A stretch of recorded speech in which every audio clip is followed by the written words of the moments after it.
네, 자, 여러분들 앞으로 한국사 여러분들과 함께 공부하게 될 제 콜네임입니다. 올해 밀고 있는 콜네임이 Back to the Tutor 오태진 강사입니다. 반갑습니다. 네, 자, 그 Back to the Tutor는 그냥 라임 탄 거고요. Back to the Future 여기에서 제가 좀 착안을 했는데 그 미래 가는 게 아니고 제가 담당하는 과목이 과거잖아요. 그래서 이제 과거로 한번 돌아가 보자. 이제 그 안내자다. 뭐 이런 맥락으로 튜터라는 표현을 썼습니다. 또 요즘 뭐 드라마에서 뭐 튜터라는 뭐 이게 유행한다고 하더라고요. 근데 저는 그런 걸 모르고 그냥 정한 거고요.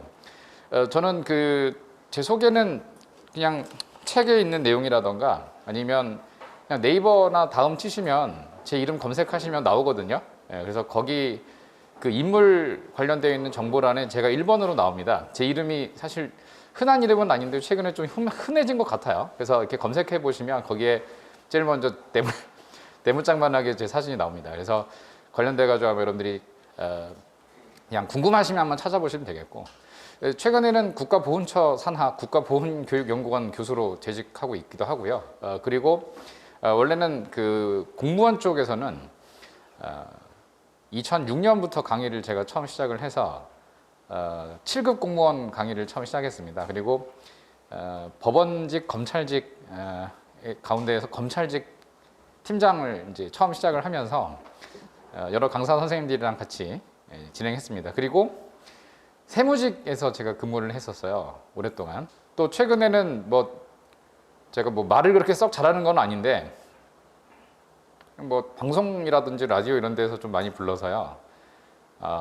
불타는 청춘에 가끔씩 나가기도 하고요. 아마 여러분들은 안 보셨을 거예요. 불타는 청춘 세대가 아니시니까. 근데 거기 그 세대쯤 되시는 분들 방송이 있어요. 그래서 거기 가끔씩 나가기도 하고, 이경규가 간다 이런 데에서도 연예인들 역사 강사로 활용하기도 했습니다. 물론 굉장히 잘 하시는 선생님에게 완전 밀려가지고 제가 빛을 보지는 못했지만 가끔씩 이렇게 틈새 시장을 공략하면서 가끔씩 나가기도 합니다. 최근에는 그 MBC 라디오 95.9의 그 정선이 문천식 라디오에 출연을 하고 있습니다. 그래서 특집해서 지라시 방구석 특강의 역사 강사이기도 합니다. 그래서 6월달 특집, 7월달 특집해서 이미 방송에 나가서 아마 들어보신 분도 계시고 안 들어보신 분도 계실 겁니다. 근데 거기에서 우리 역사에 대해서 좀 재밌게 얘기를 진행하는 강사이기도 합니다. 그리고 과거에는 대학교에서 교양 한국사 강사이기도 했습니다. 근데 이제 지방대학을 많이 다니다 보니까 너무 힘들더라고요. 그래가지고 노량진 쪽에 공무원 친구들이 어차피 그 대학에서 강의를 해봐야 대학에서 졸업을 하시고 공무원 준비하시는 분들이 훨씬 많으시더라고요. 그래서 어차피 그냥 할 바에 노량진에서 와서 하자 얘기했는데 엄밀히 말하면 돈 때문이죠, 그래서 대학교 강사하는 것보다 이렇게 노량진 공무원 쪽 강사하는 게 훨씬 수입이 좋아서 그냥 아예 전업했었습니다. 그러다가 이제 2011년에 그 이명박 정부 들어서 경찰직 공무원 시험에 한국사가 새롭게 채택이 되어서서 제가 근무하던 학원에서는 경찰 공무원도 같이 강의했었거든요. 근데 그 경찰 공무원 학생들 강의를 같이 하다가 반응이 좋았는지 어땠는지 제가 한 1년 동안 1등을 했었습니다. 그래서 아예 그냥 전업을 했었어요. 경찰 공무원 친구들이 남학생들이 되게 많은데 그 남학생들한테 좀 인기가 많았었습니다. 그래서 지금도 그 연락하는 경사, 경장 이런 친구들도 있습니다. 그래서 전국에 가면은 다 있습니다. 그래서 가끔씩 교통경찰관들 보면은 제 제자들도 있고 집 앞에 지구대에 가면 사이카 열심히 닦고 있는 그런 신경 같은 경우에 이렇게 저한테 걸레 들고 인사하는 그런 경찰관들도 있습니다. 또 우체국 가도 소포 이렇게 붙일 때 80원쯤 할인해주는 그런 친구들도 있습니다. 선생님 요번에 어디 책 보내시나 봐요? 네, 80원 깎아드릴게요. 이런 친구들도 있습니다. 그리고 여기 보건간호 공부하시는 분들이 많은데 보건간호 그러면은 또 저한테 인상 깊은 학생들이 많이 있습니다.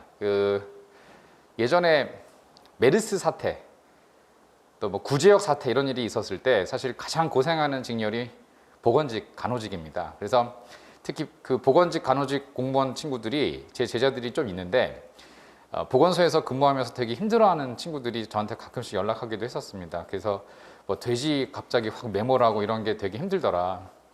그런 거 보는 거 힘들었고 또 이렇게 그 예방접종 관련된 백신 확보했을 때 그 숫자 안 맞아가지고 전임한테 이렇게 이어받았거든요. 예, 근데 숫자가 장부랑 안 맞는 거예요. 그래서 막 처음 발령받은 날 되게 막 울고 불고 난리 난 적이 한번 그런 친구들도 있습니다. 그래서 저한테 전화해가지고 이거 어떻게 해야 돼? 근데 어떻게 알아요? 이거 어떻게 알아요? 그걸. 그래서 야 전임한테 전화해서 그거 어떻게 됐냐고 물어봐. 그랬더니 전화를 안 받아요. 뭐 이렇게. 그래? 그러면은 그 얘기를 해. 뭐 숫자랑 그걸 안 맞는다. 근데 다음 주가 바로 감사래요. 제가 해야 된대요. 야 큰일 났네. 그냥 사표 써 어떻게 해? 뭐 이랬던 기억이 납니다. 그러니까 바로 합격하자마자 바로 갔을 때가 그때 뭐 메르스 막 구제역 이런 게 막 엎친 데 덮친 격으로 되게 힘들었을 때 백신 그 요즘도 비슷하죠. 예, 그래서 굉장히 힘들어하는 친구들도 있었던 기억이 납니다. 그래서 막 전국에 뭐 보건소에 뭐 이천 보건소 뭐 저기 전남 순천 보건소 또 부산 이런 데서 근무하는 그런 제자분들이 많이 있었습니다. 주로 이렇게 여학생분들이 많으셨던 것 같아요. 그 당시에도. 근데 여기 와 보니까 완전 여학생분들이 많으시네요. 그래서 제가 근무하던 데가 경찰 공무원 학원이어가지고 대부분 남학생들이었거든요. 그것도 막 키도 이마키 크고 막 건장하고 그래서 제가 거기 근처에 이렇게 쓰면은 되게 예소해지기도 하고 좀 이렇게 약간 여기 있기 싫은데 그런 친구들이 많았었는데 오랜만에 이렇게 대방에 와가지고 많은 여학생분들 앞에서 강의하려니까 약간 떨리기도 하네요. 남학생들 앞에서는 전혀 문제가 없었는데 뭐해 시끼야 뭐 이렇게 했는데 여기서는 그러다가는 안 될 것 같은 뭐 하세요 이렇게 얘기해야 될 것 같은 그런 분위기입니다. 어쨌든 여러분들 만나뵙게 돼서 되게 반갑고요. 뭐 제 소개는 이 정도로 가름하겠습니다. 앞으로 그 화요일, 목요일 오전에 수업을 진행할 거고 여기는 9시 반부터네요.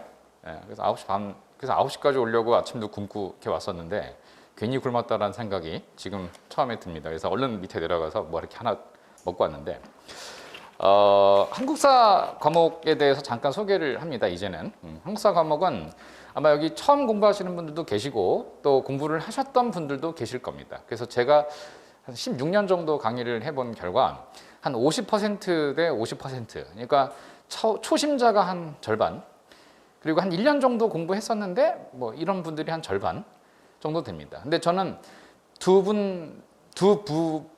포션, 공부하셨던 유경험자나 공부를 안 하셨던 무경험자분들 모두 다 잘 가르쳐 드립니다. 공부를 처음 하시는 분들은 전혀 모릅니다. 국사에 대해서 국자도 모릅니다. 근데 그게 오히려 저는 되게 좋습니다. 왜냐하면 하얀 도화지 같으신 분들입니다. 그래서 그 도화지에 제가 마음대로 스케치를 하고 제가 마음대로 채색을 제가 원하는 대로 한마디로 저의 꼭두각시가 될 것입니다. 그래서 제가 원하는 주입식 그 국사 교육을 제가 확 해서 일종의 뭐랄까요, 다운로딩을 해드릴 겁니다. 업로딩을 하면 여러분들이 그냥 다운로딩을 해서 뭐 일종의 그 매트릭스인가요? 옛날 영화 보면은 막 미스터 앤더슨 뭐 이런 요원이 이렇게 푹 찌르면은 거기서 그대로 복제가 되듯이 물론 제가 알고 있는 모든 지식을 똑같이 다 전해드릴 수는 없지만 하지만 그 시험 문제에 가장 많이 나오는 그러니까 시험 한국사에 최적화되어 있는 강사라고 생각하시면 될 것 같아요. 그래서 뭐 그 이외의 것도 굉장히 많이들 알고 있고 재밌는 것도 많지만 적어도 여러분들이 그 시험에 어쨌든 고득점을 하는 게 목표이기 때문에 시험에 관련되어 있는 국사를 그대로 제가 카피를 해드리겠습니다. 카피라이터인가요? 그러면 그죠? 그래서 그렇게 해드리겠습니다. 카피라이터는 아니겠군요. 그거는 죄송합니다. 이제는 맛이 간 것 같습니다. 저도 이렇게 적응이 안 됩니다. 솔직히 남학생들 앞에서 강의하다가 여학생들 많으니까 어디에 남학생들 여기 계시네요. 남학생들 위주로 그렇게 강의하면 될 것 같습니다. 이렇게. 자, 하여튼 도화지처럼 그려드릴 거예요. 알겠죠? 그러니까 처음 공부하시는 분들도 아주 즐겁게 재밌게 또 쉽게 국사 공부하실 수 있을 겁니다. 그런 분들은 이제 이런 후기들이 많이 있습니다. 정말 국사의 국자도 몰랐는데 국사가 참 재밌었습니다. 그래서 재밌게 공부해서 결국 합격까지 잘 할 수 있었습니다. 이런 합격 수기가 많아요. 그래서 5과목 가운데에서 국사가 좀 제일 재밌었습니다. 국사 시간이 좀 제일 많이 기다려졌습니다. 이거는 시험 공부한다는 느낌보다는 힐링하는 듯한 그런 시간이었던 듯합니다. 이제 이런 친구들도 있다는 거죠. 전부 다 그럴 수는 없을 수도 있어요. 물론 최악이었어요. 뭐 정말 저는 미래지향적 인간인데 어떻게 과거를 계속 난 정말 싫었어요. 내가 이 과목을 왜 공부해야 되는지 몰랐는데 시험에 합격하려고 억지로 공부했어요. 이런 친구들도 있어요. 뭐 태희 선생님 재밌다고 들었는데 하나도 못 알아듣겠어요. 뭐 이런. 그래서 제가 그런 친구들 앞에서 하나도 못 알아듣겠어요? 그랬더니 네, 하나도? 그랬더니 네. 하나도 몰랐어? 그랬더니 하나는 알았죠. 이러더라고요. 거봐, 하나는 알았네. 뭐 이러면서 제가 이렇게 막 유도신문 해가지고 강제로 막 국사를 이렇게 면피하려고 제가 했던 그런 적도 있습니다. 그런 학생들도 있습니다. 그런데 대부분은 그 처음 공부하는 분들이 저랑 이제 공부하면서 이렇게 즐겁다라는 생각을 많이 하신다고 합니다. 아, 내가 국사를 정말 싫어했고 관심도 없었는데 국사가 이런 거였어? 이제 이런 생각을 하는 친구들이 많이 계시다고 합니다. 특히 여학생들이요. 많이는 없었지만, 그러니까 제가 가르치는 학생들 중에 여학생들이 많이는 없었다는 뜻이지, 제가 강의한 내용을 이렇게 동의하지 못했다는 친구들이 많이 없었다는 뜻은 아닙니다. 그래서 아마 이론 강의를요, 제가 적어도 한 2번 이상은 좀 들어주셨으면 하는 바람입니다. 이게 그 이유가 있으니까 그냥 여러분들이 그냥 한번 2달 강의 들었는데 잘 모르겠다 이러지 마시고 7월, 8월 강의 들으셨으면 9월, 10월 강의도 들으시고 9월, 10월 강의 들으셨으면 조금씩 알게 되었는데 그러면서 슬슬 흥미가 붙습니다. 그러면 저 강사는 좀 믿어도 되겠는데 이제 이런 생각이 드시면 11월, 12월 달에 슬쩍 문제풀이로 넘어갈 겁니다. 그럼 슬쩍 문제풀이로 넘어가면서 문제를 풀 수 있는 자신을 보고는 굉장히 놀라게 되실 거예요. 문제가 풀리네? 이렇게 생각하실 거예요. 내가 한국사 문제를 풀고 있네? 이런 생각이 드시면 대성공입니다. 그리고 그런 문제들을 늘려나가는 것 뿐입니다. 그러면 이제 내년 4월 시험, 5월 시험, 6월 시험까지 있죠. 그래서 분명히 적어도 국사 때문에 떨어질 일은 없습니다. 그래서 국사 때문에 합격하게 해드리겠습니다. 그거는 분명한 제 목표고 지금까지에 있어서의 실적입니다. 자, 2번째, 국사를 조금 공부하셨던 분들이 있어요. 특히 남학생들이 그런 경우가 많은데 남학생들이 어찌 보면 좀 허세가 좀 있어요. 저도 이렇게 말하는 거 들어보면 좀 허세가 있지 않습니까? 근데 약간 허세가 있어요. 그래서 뭔가 본인이 알고 있는 지식보다 훨씬 더 많이 아는 것 같은 그런 느낌으로 얘기하시는 경우도 있어요. 그래서 예를 들어 이렇게 스터디를 이전에 짜 드린 적이 있었는데 특히 여학생들, 남학생들 스터디를 하게 되면은 특히 그 남학생인데 나이가 있으신 오빠들이 조장을 해요. 근데 그분들이 영어는 못 하거든요. 조장 오빠들은 공통점이 영어를 못 해요. 근데 국사는 잘해요. 아니, 엄밀히 말하면 잘하는 척해요. 그래서 막 특히 여학생들이 뭐 아무것도 모르는 여학생들이 막 오빠 이거 뭐예요? 이렇게 물어보고 그러면은 이거는 이게 중요하고 막 이래요. 그래서 제가 예전에 이렇게 엘리베이터 옆에서 스터디하는 친구들 이렇게 봤는데 이렇게 기다리고 있는데 막 국사를 스터디하나 봐. 그래서 뭐 이렇게 저도 모르게 이렇게 듣게 됐어요. 그랬더니 이게 중요한 거고 이건 이런 뜻인데 알았지? 이것만 보면 돼. 그래서 제가 엘리베이터가 띵 하자면 아니야, 그거 아니야. 그리고 확 내렸어. 내려간 적 있어요. 그거 아니야. 그래서 뭐 이렇게. 그러니까 좀 뭐라 그러지? 뭐 요즘으로 말하면은 유튜브 같은 오빠들이 많아요. 그 팩트 아닌데 사실이 아닌데 사실인 것처럼 막 전달하는 그런 분들 많죠. 그러니까 지식이 너무 범람하다 보니까 뭐랄까요? 그 가짜 뉴스 뭐 이런 걸 퍼뜨리는 경우도 많아요. 그리고 이게 좀 안타까운 말 중에 하나인데 정말 안타깝게 생각하는 것 중에 하나인데요.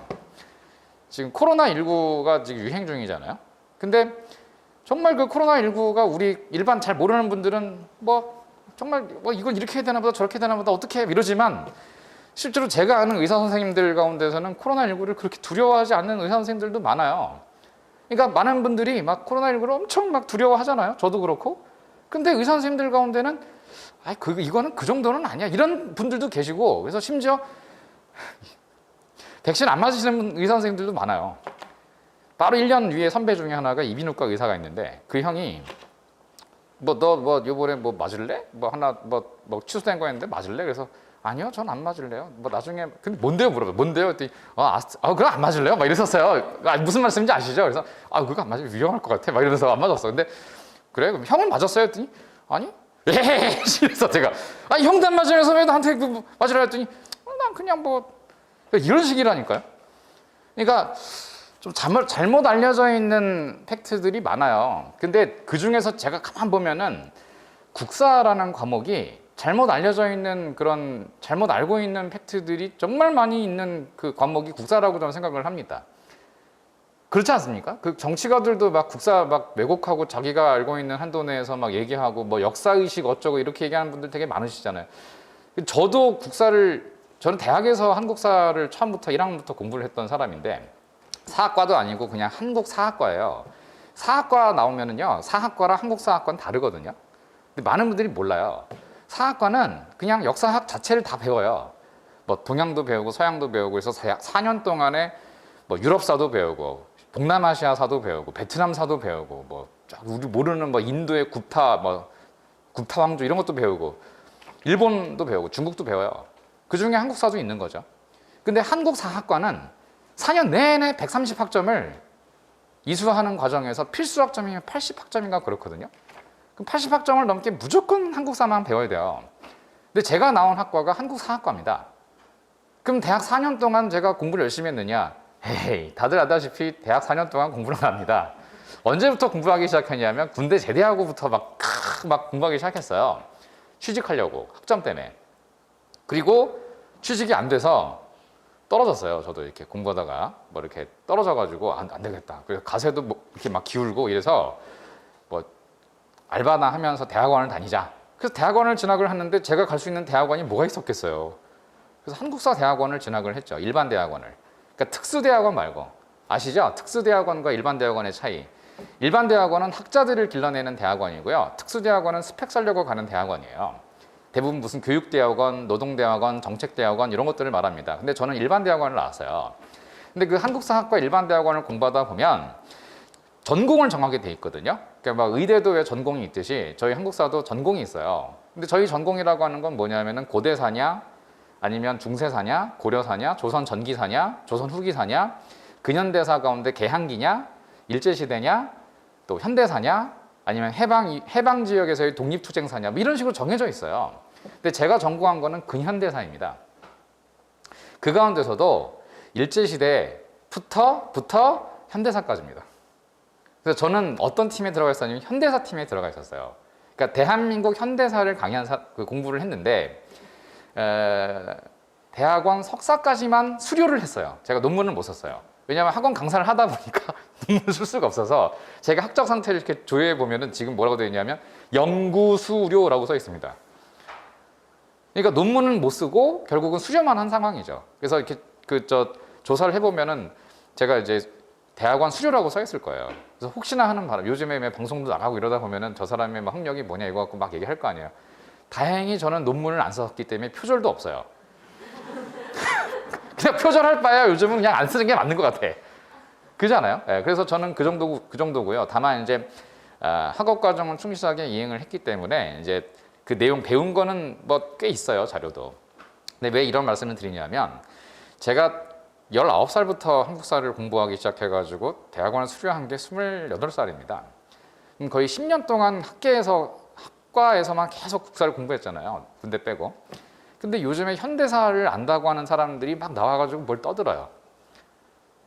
뭐 그리고 국사를 뭐 안다는 사람들이 나와가지고 뭐라고 이렇습니다. 유튜브 찾아보세요. 뭐 엄청 많아요. 그런데 알고 보면은 유튜브 같은 데에서 세무와 관련돼 가지고 전문가가 세무사가 아닙니다. 무슨 말씀인지 알겠어요? 그러니까 막 엄청 유명한 분들 알고 보면은 저도 이렇게 알고 있는 세무사한테 물으면은 저 사람 막 저분 얘기에 따르면 되게 싫어해요. 그 세무사들. 왜 그래? 제가 알기로 저분은 세무사가 아닙니다. 정말요? 네. 근데 어떻게 저렇게 그니까요. 근데 저분이 얘기하는 게 맞아요? 맞는 것도 있고 아닌 것도 있습니다. 근데 막 1등인데요? 뭐 그렇습니다. 아, 그렇구나. 그래서 그때 제가 알았어요. 국사도 마찬가지입니다. 국사에서 막 1등하고 막 엄청 유명하신 분들 이렇게 보면요. 사실은 국사 공부를 안 하신 분들이 되게 많습니다. 뭐 여러분들이 아니 학교야 뭘 나오든 무슨 상관이냐 이럴 수 있죠. 잘만 가르치면 되지.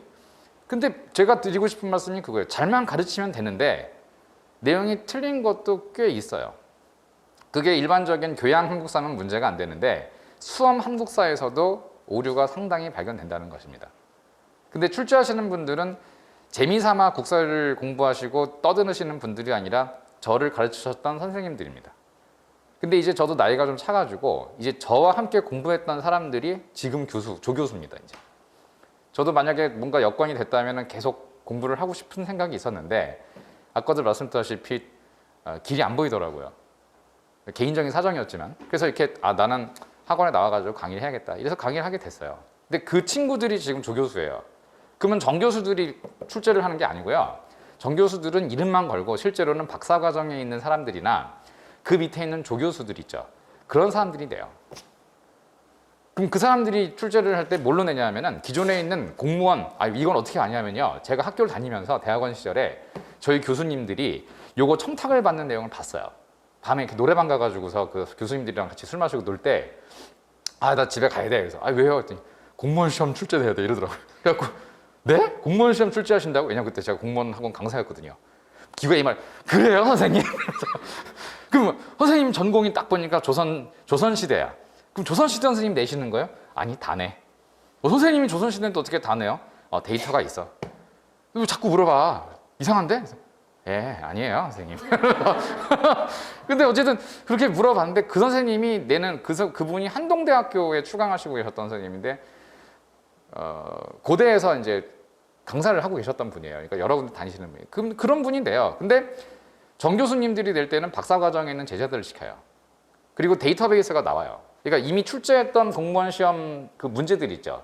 그 문제들을 받아서 그냥 이렇게 봐요. 이렇게 보다가 뭐 이런 거 내네. 그럼 내요. 그러면 한 20개나 40개를 만들어요.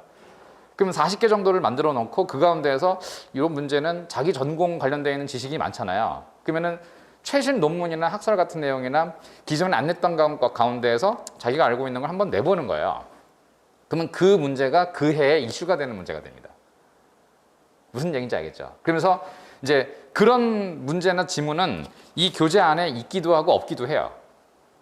그러면은 뭐 이건 정말 새로운 개념이다. 문제가 뭐 이런 건 어려웠다. 뭐 이런 걸 내면 안 된다. 도대체 이거는 어느 책에 있었는데 책에도 없는 내용을 왜 교수들이 내느냐? 이거는 어떤 분들이 주로 얘기하시는 거냐면은 국사 공부를 안 하신 분들이 그런 말씀을 하는 거예요. 국사 공부를 한 사람들은 이 교재에 있는 국사 교과서나 이런 교재 있죠. 그 안에 있는 내용은 다 알고 추가해서 알고 있는 게 더 많아요. 그러니까 그럼 그걸 냈다고 하면은 이번엔 이걸 냈네. 근데 학생들은 몰랐겠다. 근데 이것 때문에 이 문제를 틀리는 문제는 아니에요. 그냥 그거는 일종의 페이크, 속임수예요. 학생들을 당황하게 만들려고 하는 지문으로 만든 거지 그 새롭게 낸 지문 때문에 여러분들이 그 문제를 틀리는 건 절대 아니라는 거예요. 그거를 그냥 1번, 2번, 3번, 4번 선지가 있으면 3번에 새로운 문장이 나왔다고 하더라도 그 문장을 그냥 블랙으로 쳐버리셔도 3개를 가지고서 판단을 내실 수 있어요. 근데 마치 학생들은 그런 내가 공부를 안 한 부분 때문에 내가 그 시험을 떨어졌다고 생각을 한단 말이에요. 근데 그렇지가 않아요. 절대로. 물론 가끔씩 난이도 조절하려고 아예 그냥 야 이건 틀려버려 라고 내는 문제도 있기는 하죠. 하지만 그것이 대세를 저하한다고 볼 수는 없다는 거예요. 무슨 말씀인지 알겠죠? 그러니까 여러분들께 결론을 드리자면은 기출 문제 데이터베이스, 그 데이터베이스에서 적어도 한 번 나온 거 말고 한 번 나온 문제는 제외하고 2번 이상 반복 출제가 된 개념들이 있어요.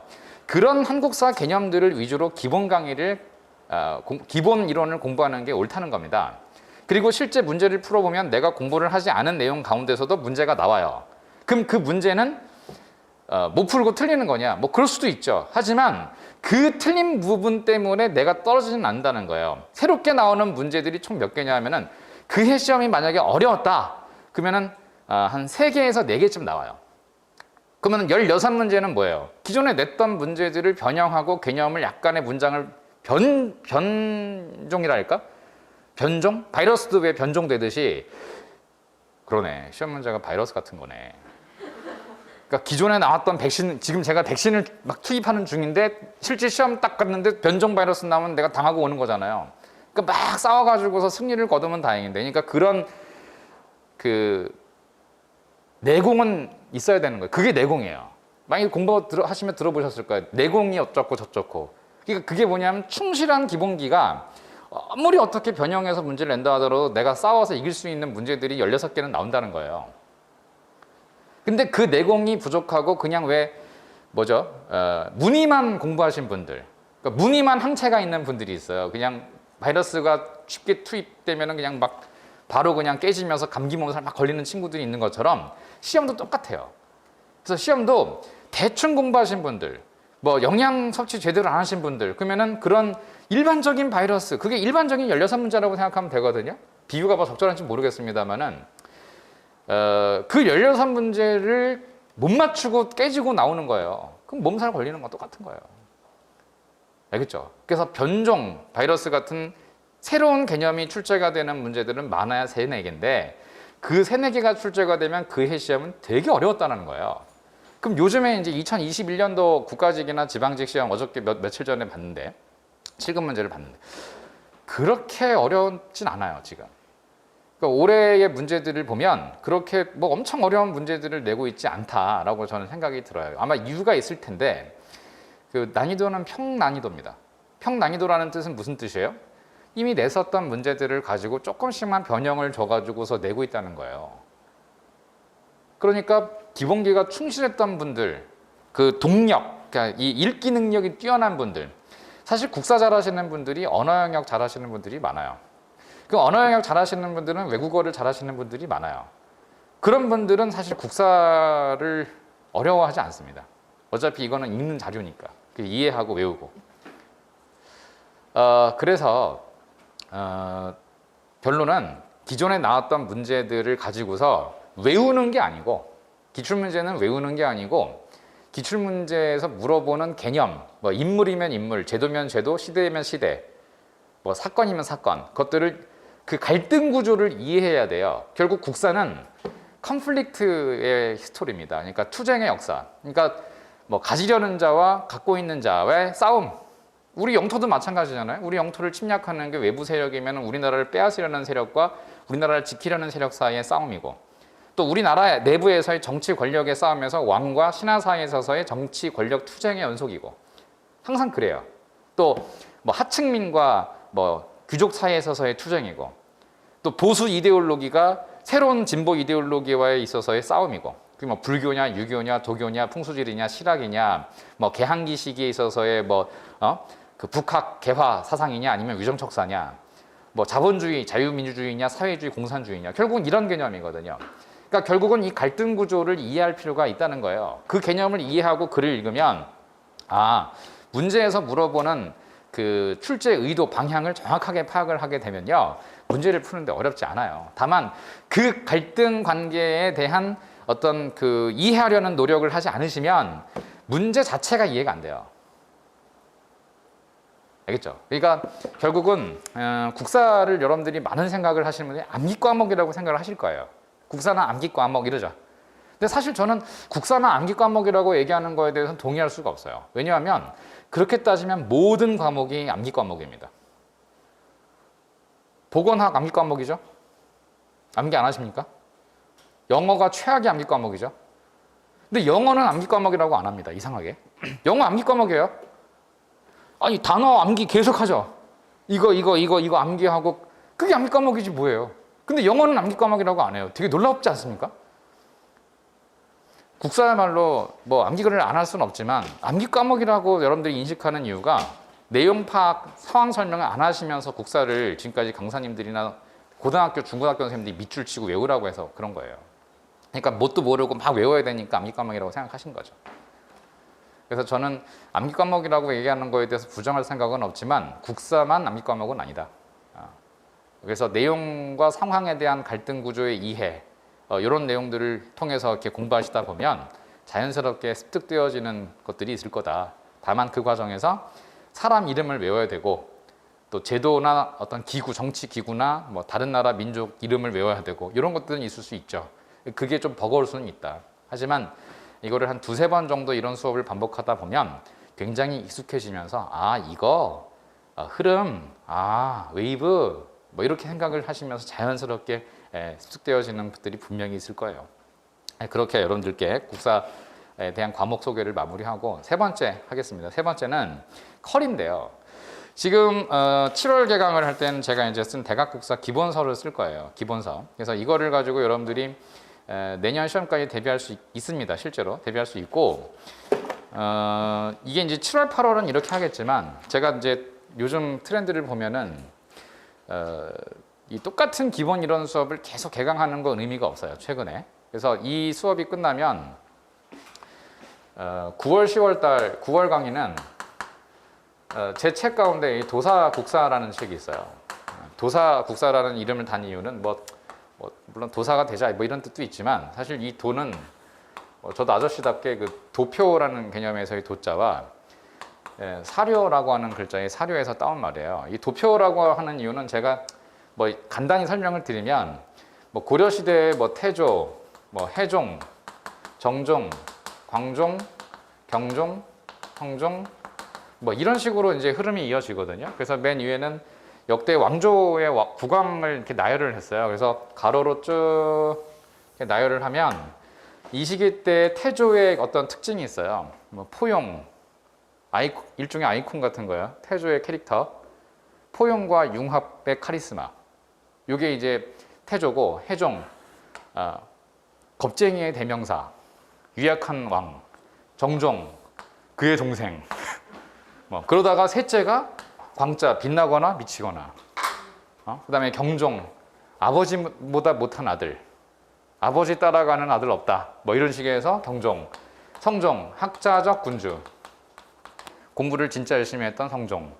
그다음 뭐 목종. 목이 달아난 목종. 뭐 이거는 그냥 뭐 라임 타워 외우라는 것이죠. 그래서 엄마에 대한 어떤 그 잘못 만난 목종. 현종. 19살에 뭐 젊은 승려였지만 성실 그 자체. 승림 출신이었기 때문에 부지런함과 성실함과 겸손함이 몸에 배어 있었음. 뭐 이런 식의.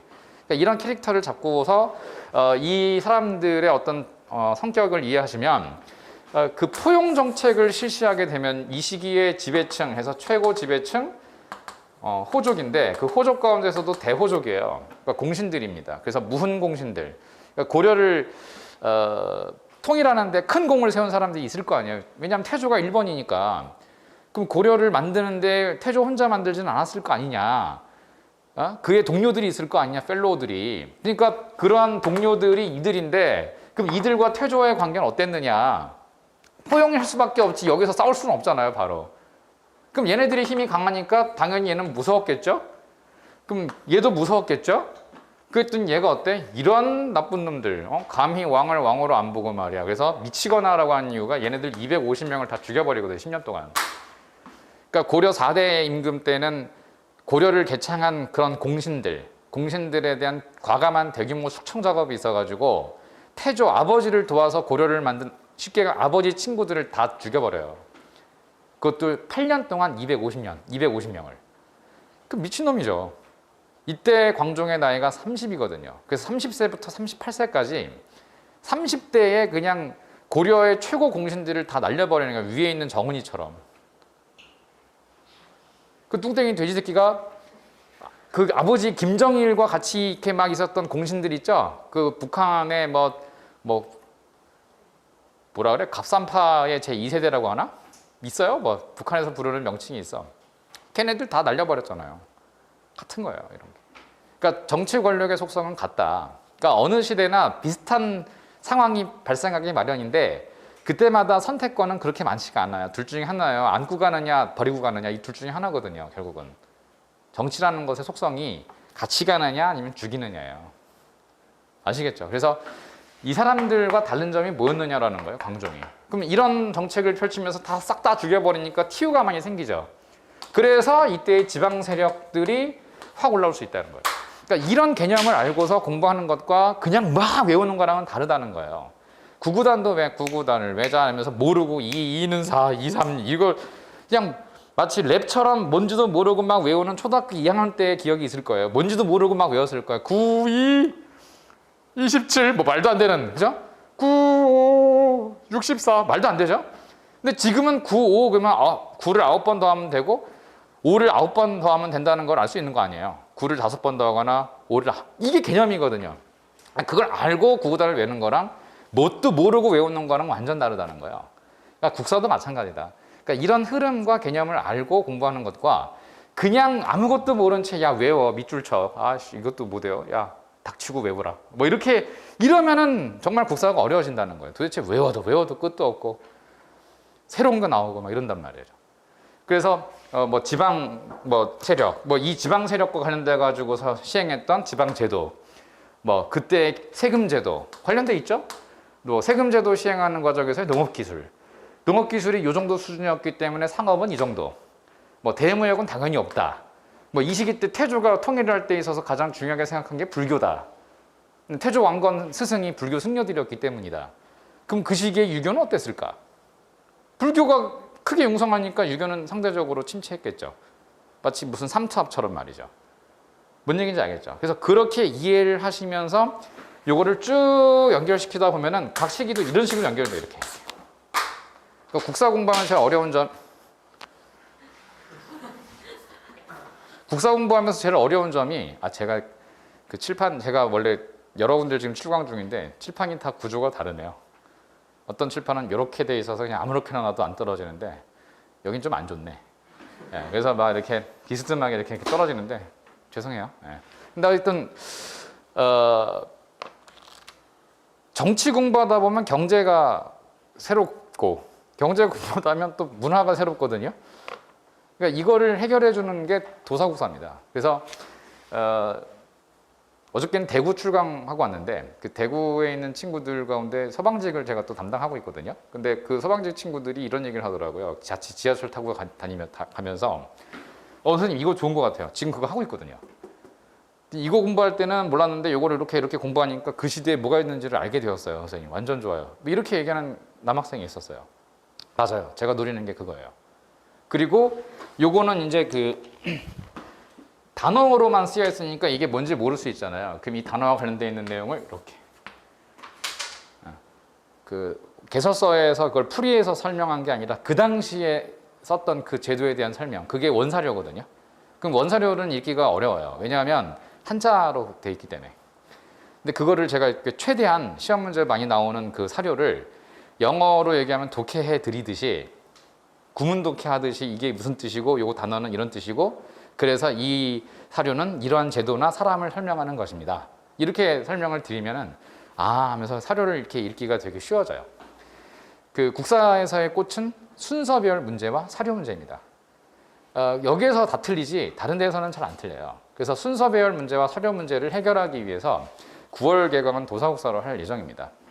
그래서 이렇게 가로로 이렇게 넘기는 책이 있어요. 그래서 왜냐하면 이런 편제를 썼기 때문에 이렇게 이어질 수밖에 없어서 이렇게 가로로 만들었습니다. 길게. 이렇게 이제 수업을 진행할 예정이고요. 그다음에 세 번째 좀 길죠. 예, 제가 처음 시작이라서요. 좀 자세하게 설명드릴게요. 11월 달은 고민인데 고민이거든요. 원래 11월 달은 그 기출문제 강의를 해야 돼요. 그러니까 문제풀이로 넘어가야 되는 게 맞거든요. 근데 이 수업을 들었다고 바로 문제 적용을 못 시켜요. 대부분. 그러니까 문제풀이를 바로 하는 능력이 아직은 없어요. 그래서 어떻게 하면 이 문제풀이를 할 수 있을까 이렇게 고민을 하다 보니까 그래서 만든 제 요약서가 있거든요. 뭐 무슨 노트 이런 게 요즘 많이 유행하잖아요. 근데 저는 원래 그런 책을 안 만들었다가 하도 그 학생들이 왜 선생님은 노트가 없나요? 이래가지고 왜냐면 제가 그런 노트류를 싫어하거든요. 그러니까 저게 좀 이렇게 꼰대 기질이 있는 것 같아. 아니 국사를 무슨 이걸로 해? 근데 저도 보니까 정리가 잘 돼 있는 책들이 많더라고요. 그래서 정리 잘 돼 있네. 학생들이 이런 걸 좋아하겠네. 근데 괜히 기존에 가졌던 그런 꼰대 마인드가 있고 막 난 안 했었는데 지금 해서 하자니 약간 좀 머쓱하기도 하고 그래서 좀 변형을 주자. 그래가지고 그 100점 노트라는 걸 만들었거든요. 그럼 100점 노트가 뭐냐면은 사실은 이 기출 문제 지문으로 만든 요약서예요. 그러니까 예를 들어 전시과라는 제도가 있다면 학생들이 고려시대 토지제도를 이해하는 걸 굉장히 힘들어합니다. 왜냐하면 저도 그랬으니까. 고려시대 토지제도나 조선시대 토지제도는 진짜 힘들어요. 세금제도도 어려워요. 그래서 토지제도 전제라고 합니다. 그 다음 세금제도 부세제도라고 합니다. 그래서 토지제도인 전제와 부세제도에 대해서 굉장히 힘들어해요. 그러면은 이렇게 읽어두고 이렇게 읽으면 그런가 보다. 그런데 문제를 풀다 보면 안 돼요. 이게 맞는 것 같은데 그럼 틀린 거래요. 왜? 이건 이래서. 그래서 그럼 다음 문제 한번 풀어보자. 이건 틀린 것 같은데? 이거 맞는데? 왜? 비슷한 거 아니야? 그럼 아주 작은 어떤 단어라든지 뉘앙스의 차이로 틀리게 내고 맞게 내고 이런단 말이야. 그럼 결국 학생들이 에이씨 안 해 이런단 말이야. 그래서 저는 그런 같은 개념인데 다르게 이렇게 낸 그 지문들 있잖아요. 뭔가 이렇게 변종이랄까? 근데 이거 알고 보면 같은 거거든요. 그것만 따로 이렇게 싹 모아놓은 거예요. 그러면 모아놓으면 어때요? 뭐가 맞고 뭐가 틀리고 그걸 바로바로 이렇게 보면서 이건 맞고 이건 그래서 틀려서 이걸 확실하게 알 수 있게 하겠죠. 그래서 거기 보면은 이건 단순하게 맞는 문장만 딱 있는 게 아니고 OX, OX 이렇게 해서 뭐가 틀렸고 뭐가 맞았는가를 정확하게 제가 밑줄을 거놓고서 요거는 그래서 틀렸고 요건 그래서 맞은 거고 이 문장은 그래서 맞은 거고 이런 식으로 제가 모아놨어요. 그래서 지금까지 17년간 출제가 된 공무원 시험 관련 모든 지문들을 이런 식으로 압축해서 모아놓으니까 페이지 수가 200페이지가 안 되더라고. 한 180인가 밖에 안 돼. 그래서 진짜 노트 공책처럼 만들었어요, 제가. 그래서 공책처럼 만든 책이 하나 있는데 요거를 강의를 하면서 요거를 보조교재로 삼을까? 아니면 이거 강의를 하면서 여러분들 보고 요거를 공부해 오라고 할까? 그거를 지금 못 정하고 있어요. 왜냐하면 기출문제집이 너무 두꺼워요, 제가. 한 이만해요, 기출문제집이. 뭐 5개년이 아니고 저는 15년간 기출문제를 모아놓다 보니까 뺄 건 뺐는데도 불구하고 이만해서 한 문제들을 숫자를 합쳐보니까 한 5천 문제쯤 됩니다. 그 5천 문제를 풀려니까 20문제 1회씩 계산을 해보니까 250회 모의고사잖아요. 대략적으로, 그죠? 그 250회 모의고사를 하면은 제가 생각할 때 그렇게 많지가 않은데 학생들은 토 나와요 이런단 말이야. 선생님 진짜 토 나와요. 3개월 동안 국사만 했는데도 다 못했어요 이러더라고요. 그래서 제가 3개월 동안 국사만 하면 해야지. 그치? 근데 못했대. 그래? 그럼 기본 다시 돌아와. 예? 그 3개월 동안 5천 문제 못 푼다는 건 너가 기본기가 없다는 얘기야. 일로 와. 그래가지고 제가 끌고 들어와. 그럼 다시 기본 수업 듣고 이런단 말이야. 물론 제가 사기 친 거죠. 근데 반은 사기고 반은 진짜인데 3개월 동안 국사만 문제 5천 문제 못 푸는 건 말이 안 됩니다. 사실은. 그 250회 모의고사라고 한다면 하루에 모의고사를 5회씩은 풀어도 50일이면 풀어요. 그 5회씩 푸는 건 어려운 일은 아니에요. 어려운 일 아니에요. 여러분들 어려운 일 아니에요. 5회씩 1회 푸는데 걸리는 시간이 10분이면 풉니다. 10분. 모의고사 1회면 10분이면 풀어야 돼요. 그러면 5회면 50분이면 푸는 거죠. 무슨 말씀인지 알겠죠? 그래서 푸는 데는 1시간이면 100문제는 풉니다. 100문제. 그럼 5천 문제면은 50시간이면 풀어야죠. 근데 3개월 동안 못했다. 그건 말이 안 됩니다. 알겠죠? 무슨 얘기인지.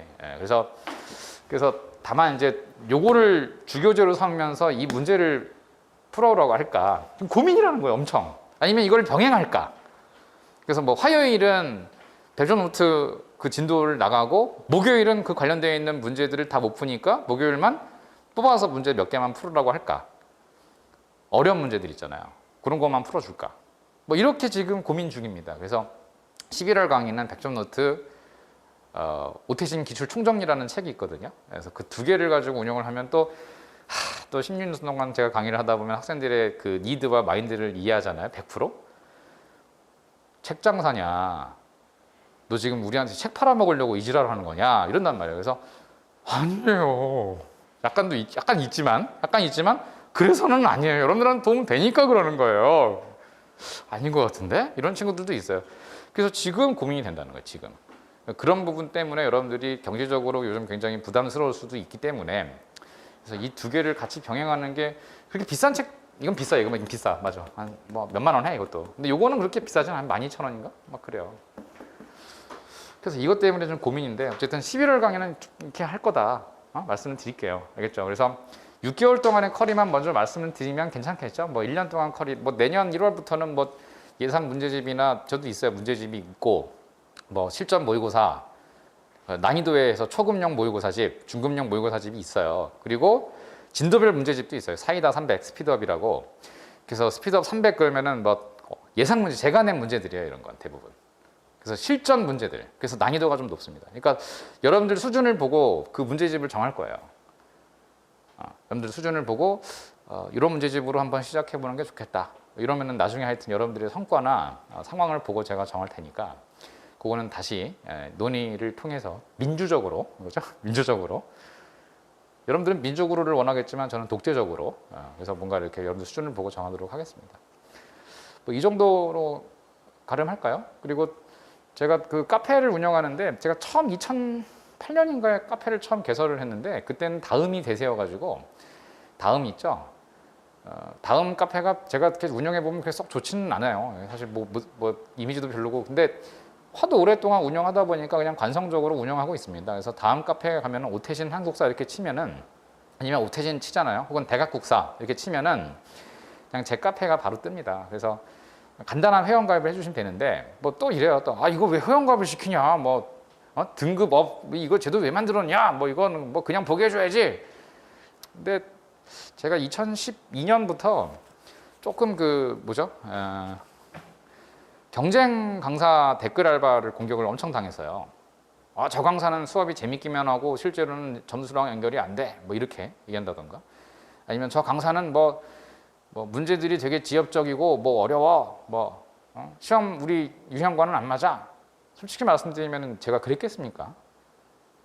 뭐 그렇게 생각하실 수 있죠. 왜냐면 다 주관적인 평가니까. 근데 그렇지가 않아요. 절대 그렇지가 않습니다. 그래서 실제 시험의 유형과 제 유형이 거의 비슷해요. 그런 친구들 정말 많습니다. 그건 확실해요. 그건 제가 여러분들을 속이려고 하는 그런 건 아니고, 제가 내는 출제 스타일이나 유형이나 개념이 실전 시험 유형과 거의 흡사합니다. 그건 누가 증명해 주냐면은 합격하신 분들이나 이제 국사 점수에서 많이 올라가신 분들 있죠. 그분들이 저한테 진짜 많이 얘기를 해 주시는 거예요. 그러니까 수험생들도 다 똑같을 수는 없기 때문에 그런 부정적인 판단이나 평가하시는 분들도 계시지만 냄새가 나요.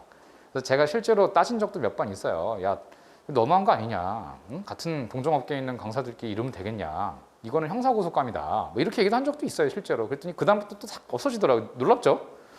아니, 진짜입니다, 이거는. 그래서 제가 하도 제 카페에 와가지고서 뭐 이상한 광고성 뭐 글도 올리는 분들도 계시고, 뭐 이렇게 막 엄청 비난하는 그런 말도 안 되는 근거 없는 비난도 많고, 요즘 분위기가 그렇잖아요. 그래서 정말 좀 지저분해지더라고요, 제 카페가. 그래가지고 간단한 그냥 신청 양식 한 4개쯤 물어봐요. 이름, 실명, 너 뭐냐?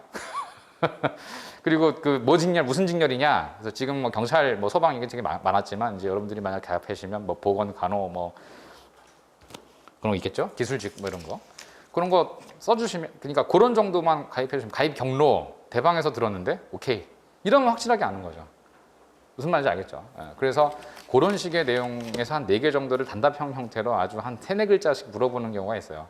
근데 최근에 좀 고민이 생긴 게, 자꾸 그 새벽 2시 막 뭐 이럴 때 뭐 야한 사진 막 올리는 그런 친구들이 있어요. 제가 봤을 때 그 해킹 아이디거든요. 그래서 그때 계속 그때마다 스팸 처리를 해요. 제가 새벽에 자는 줄 알죠? 안 자요. 그 나이 들면 밤잠이 없어진다는 걸 요즘 느끼고 있는데, 새벽에서 일어나면은 막 눈 뜨잖아요. 그러면 카페에 이렇게 들어가요. 뭔 글이나 이렇게 보면은 뭐 이상한 뭐 번쩍번쩍 뭐 이렇게 뜨는 거 막, 그래서 아씨. 그래서 또 스팸 처리 또 해놔. 그럼 또 한 이틀에 한 번 걸로 올려요. 지금 계속해서. 그래서 아이디가 해킹당한 게 아닌가 하는 친구들이 많습니다. 그래서 여러분들 혹시나 나중에 피해 입지 않으시도록 해킹 당하시지 않으시자는 그런 그 장치나 조치를 여러분들 스스로 좀 해주셨으면 좋겠어요. 그건 제가 하는 게 아니니까. 알겠죠? 그래서 그렇게 해서 질문 답변이라든지 이런 것들을 기본적으로 하고 있습니다. 최근에. 그래서 문제라든지 강의 시간에 몰랐던 내용이라든지 이런 것들을 여러분들이 올려주시면 제가 24시간 이내로 답해 드립니다. 최근에.